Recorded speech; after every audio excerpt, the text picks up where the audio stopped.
નમસ્કાર દોસ્તો, સ્વાગત છે આપ સર્વનું તમારી પોતાની YouTube channel ocean coaching classes પર. મિત્રો, આજે આપણે ધોરણ 7ની ગુજરાતી વિષયની જે સ્વ અધ્યયન પોથી છે, એટલે કે સ્વ અધ્યયન પોથીના ભાગ 5ની અંદર આપણને જે ગુજરાતી વિષય આપેલો છે તે ગુજરાતી વિષયના પાઠ નંબર 14 રે પંખીડા સુખથી ચણજો નું સંપૂર્ણ સોલ્યુશન આપણે આ વિડીયોની અંદર જોવાના છે. મિત્રો, અહીંયા તમે જોઈ શકો છો કે ધોરણ 7ની આ જે સ્વ અધ્યયન પોથી આપણને આપેલી છે તે સ્વ અધ્યયન પોથીના દરેક વિષયના દરેક પાઠના સંપૂર્ણ સોલ્યુશનના વિડીયો અને પીડીએફ આપણી ચેનલ ઉપર મુકાઈ ચૂક્યા છે. તો જરૂરથી આ સ્વ અધ્યયન પોથીના સોલ્યુશનના વિડીયો અને પીડીએફનો અભ્યાસ કરી લેજો. લિંક તમને નીચે ડિસ્ક્રિપ્શન બોક્સમાં મળી જશે. સાથે સાથે આપણા વોટ્સઅપ ગ્રુપમાં પણ જોડાઈ જજો, જેથી કરીને સ્વ અધ્યયન પોથીના સોલ્યુશનના દરેક પાઠના વિડીયો અને પીડીએફની લિંક તમને વોટ્સઅપ પર પ્રાપ્ત થતી રહે. તો જોઈએ પાઠ નંબર 14 રે પંખીડા સુખથી ચણજો. એમાં પ્રશ્ન નંબર 1, આપેલા વિકલ્પોના સાચો વિકલ્પ પસંદ કરી ઉત્તર લખો. એમાં પહેલો સવાલ, કવિએ પોતાને ગાય સાથે શા માટે સરખાવ્યા? તો જવાબ આવશે વિકલ્પ અ, ગાયની જેમ નુકસાન ન પહોંચાડે છે માટે. બીજું, આપેલા શબ્દમાંથી કયો શબ્દ ઉપવનનો સમાન અર્થ ધરાવતો નથી? તો જવાબ આવશે ક, વન. ત્રીજું, કવિએ માળીને શું સૂચના આપી હશે? તો જવાબ આવશે વિકલ્પ બ, પક્ષી તરફ કંઈ પણ ન ફેંકવાની. પ્રશ્ન નંબર 2, અર્થભેદ આપી વાક્ય પ્રયોગ કરો. ચાલો, તો અહીંયા વીસી એવું આપણને આપ્યું છે. તો એ ઉદાહરણ છે. એમાં જુઓ, કોષ તો સંગ્રહ અથવા ભંડાર, કોષ એટલે 1.5 માઇલનું અંતર. જોઈએ વાક્ય, રાજાએ ગરીબો માટે પોતાનો કોષ ખુલ્લો મૂકી દીધો છે. વાક્ય, સાધુએ 4 કોષ ચાલીને આરામ કર્યો. બીજું છે મેષ એટલે કે કાજલ અને મેષ એટલે એક રાશિ. વાક્ય જોઈએ, માતાએ બાળકને મેષ આંજી અને મારું નામ મેષ રાશિ પરથી પાડવામાં આવ્યું છે. લેશ અને લેસ તો લેશ એટલે થોડું અથવા જરાક અને લેસ એટલે ઝરીવાળી કોર કે કાપડની પટ્ટી. વાક્ય, એને ઘણું સમજાવ્યું પણ એના વર્તનમાં લેશ માત્ર ફરક પડ્યો નહીં. બીજું વાક્ય, નેહાએ સોનેરી લેસવાળી સાડી ખરીદી. ઉંદર એટલે એક પ્રકારનું પ્રાણી અને ઉદર એટલે કે પેટ. જોઈએ વાક્ય, ગામ લોકો ઉંદરના ત્રાસથી હેરાન થઈ ગયા છે. અને ઉદરનું વાક્ય બનશે કે ઉદર ભરવા માટે ઘણા લોકો કાળી મજૂરી કરે છે.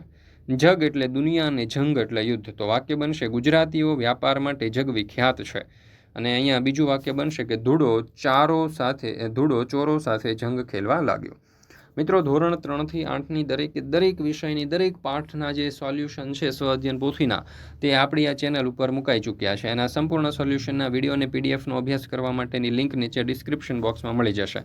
સાથે સાથે આપણી એપ્લિકેશન પણ છે. પ્લે સ્ટોર ઉપર જઈને ઓશન કોચિંગ ક્લાસીસ લખશો તો તમે સરળતાથી ડાઉનલોડ કરી શકશો. ત્યાંથી તમે દરેક વિષયના દરેક પાઠના સોલ્યુશનની પીડીએફનો પણ અભ્યાસ કરી શકશો. ત્યાર પછી છે પ્રશ્ન નંબર 3, નીચેના પ્રશ્નોના ઉત્તર લખો. પહેલો સવાલ, પક્ષીઓ શા માટે માણસોથી ડરે છે? તો માણસો દ્વારા તેમને શિકાર કરવાનો, પાંજરામાં પૂરવાનો અથવા તેમના રહેવાસને નુકસાન પહોંચાડવાનો ભય હોય છે. બીજો સવાલ, કવિ પક્ષીઓને કેવો દિલાસો આપે છે? તો કવિ પક્ષીઓને સમજાવે છે કે પાસે જેવી ગાય હતી એના જેવો જ હું છું. તમારે મારાથી ડરવાની જરૂર નથી. મેં માળીને પણ તમારી તરફ કંઈ પણ ફેંકવાની ના પાડી છે. ત્રીજો સવાલ, કુદરત તણા સામ્ય અંગે તમે શું સમજ્યા? તો જવાબ આવશે, કુદરતે સૌને સમાન અધિકારો આપી સૌને સમાન બનાવ્યા છે. ચોથો સવાલ, પક્ષીઓની જેમ મનુષ્ય કઈ વાતથી ડરતા હશે? તો મનુષ્યને પરાજય, બીમારી, દુઃખ અને સ્વજનોના વિયોગ વગેરેથી ડર છે. પશુ પ્રત્યેનો પ્રેમ વ્યક્ત કરતી તમે જોયેલી ફિલ્મનું નામ લખો. તો પશુ પ્રત્યેનો પ્રેમ વ્યક્ત કરતી મેં જોયેલી ફિલ્મ છે હાથી મેરા સાથી. ત્યાર પછી છે પ્રશ્ન નંબર 4, પ્રશ્નોના ઉત્તર લખો. એમાં પહેલો સવાલ, પક્ષી ઘર વિહોણા બને તેવા સંજોગોમાં તેના માટે તમે શું કરશો? તો જોઈએ ઉત્તર, પક્ષીઓ ઘર વિહોણા ન બને તે માટે હું વૃક્ષારોપણ કરીશ અને કૃત્રિમ માળાઓ લગાવીશ. પક્ષીઓને પાણી અને અનાજ મળી રહે તેવી વ્યવસ્થા કરીશ. ગામમાં ચબૂતરો બનાવી તેમના માટે રહેવાની વ્યવસ્થા કરી શકીએ. પોતાના ઘર, ખેતર, વાડીમાં પક્ષીઓ માટે માળાઓ બાંધી શકીએ જેથી તેમાં પક્ષીઓ વસવાટ કરી શકે. બીજું, માણસ શોખ માટે પક્ષીઓને પાંજરામાં પૂરે છે. શું તે યોગ્ય છે? શા માટે? તો જવાબ આવશે, પક્ષીઓને પાંજરામાં પૂરવું યોગ્ય નથી કારણ કે તે તેમની સ્વતંત્રતા છીનવી લે છે. પાંજરામાં રહેલા પક્ષીઓ કુદરતી રીતે ખોરાક શોધી શકતા નથી અને તણાવ તથા બીમારીઓનો શિકાર બને છે. તેઓ પર્યાવરણ માટે મહત્વપૂર્ણ ભૂમિકા ભજવે છે, જેમ કે બીજ વિતરણ અને જીવ શૃંખલા જાળવી રાખવી. માટે પક્ષીઓને પાંજરામાં પૂરવા કરતાં તેમને કુદરતી પર્યાવરણમાં જાળવવું વધુ સારું છે, જેથી તેઓ ખુશહાલ અને સ્વસ્થ રહી શકે. પ્રશ્ન નંબર 5, તમને ગમતા પ્રાણી પક્ષીનું નામ કલાત્મક અક્ષરોમાં લખો. ઉદાહરણ તરીકે આપણને ચકલી આપ્યું છે, તો એવી રીતે આપણે અહીંયા કાબર અને સિંહ લખીએ. તમે પણ આ રીતે લખી શકો છો. ત્યાર પછી છે પ્રશ્ન નંબર 6, મનુષ્ય સૃષ્ટિ અને પ્રાણી સૃષ્ટિ વચ્ચે મિત્રભાવ જાગે એ માટે તમે કેવા પ્રયત્ન કરશો? તો મનુષ્ય સૃષ્ટિ અને પ્રાણી સૃષ્ટિ વચ્ચે મિત્રભાવ જાગે તે માટે આપણે ઘણું બધું કરી શકીએ. આપણી આસપાસ રહેતા પ્રાણીઓ અને પક્ષીઓના ભોજન અને પાણીની વ્યવસ્થા કરવી જોઈએ. તેમને રહેવા માટેની યોગ્ય વ્યવસ્થા શક્ય હોય તો કરવી જોઈએ. ક્યારેક તેઓ બીમાર પડે તો તેમને યોગ્ય સારવાર મળી રહે તેવી વ્યવસ્થા કરવી જોઈએ. કોઈ આવા પ્રાણીઓને હેરાન કરતું હોય તો તેમને પણ અટકાવવા જોઈએ. આવું કરવાથી મનુષ્ય અને પ્રાણીઓ વચ્ચે મિત્રભાવ જાગશે.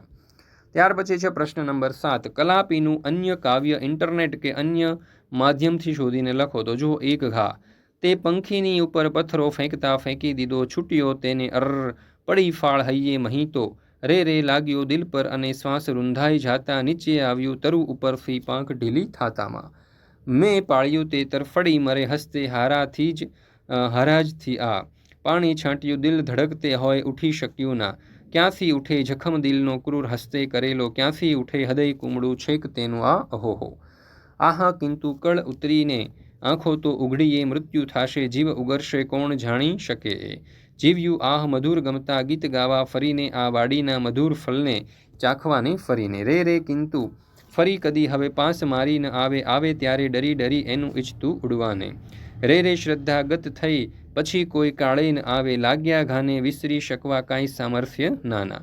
આ કાવ્ય જે છે તે સુરસિંહજી તખ્તસિંહજી ગોહિલ એટલે કે કલાપી દ્વારા લખવામાં આવેલું છે. ત્યાર પછી છે પ્રશ્ન નંબર 8, નીચે આપેલા ફકરાનું વાંચન કરી અને સમયની નોંધ કરો. તો અહીંયા જે પેરેગ્રાફ આપ્યો છે તમારે ધ્યાનપૂર્વક વાંચવાનો છે, સમજવાનો છે, કોઈ પણ ભૂલ વગર, અને અહીંયા લખવાની છે, આપણે નોંધ કરવાની છે કે ભાઈ પ્રથમ પ્રયત્ને લાગેલો સમય તો 1.5 સેકન્ડ, દ્વિતીય પ્રયત્ને લાગેલો સમય તો 55 સેકન્ડ, અને તૃતીય પ્રયત્ને લાગેલો સમય તો અહીંયા 50 સેકન્ડ. પણ અહીંયા સેકન્ડની જગ્યાએ દોસ્તો અહીંયા તમે મિનિટ લખી શકો, બરાબર છે, કારણ કે અહીંયા સેકન્ડ તો ન લાગી શકે, મિનિટનો સમય લાગી શકે. મિત્રો ફરી વખત આપણે મળીશું સ્વઅધ્યયન પોથીના એક નવા પાઠના સંપૂર્ણ સોલ્યુશન સાથે. મિત્રો આપણી આ જે ચેનલ છે તેના ઉપર આ જે સ્વઅધ્યયન પોથી છે ગુજરાતી વિષયની, તે ગુજરાતી વિષયની સ્વઅધ્યયન પોથીના દરેક પાઠના સંપૂર્ણ સોલ્યુશનના વિડીયો અને પીડીએફ મુકાઈ ચૂક્યા છે. તો આ વિડીયો અને પીડીએફનો અભ્યાસ કરવા માટેની લિંક તમને નીચે ડિસ્ક્રિપ્શન બોક્સની અંદર મળી જશે. જરૂરથી તેનો અભ્યાસ કરી લેજો.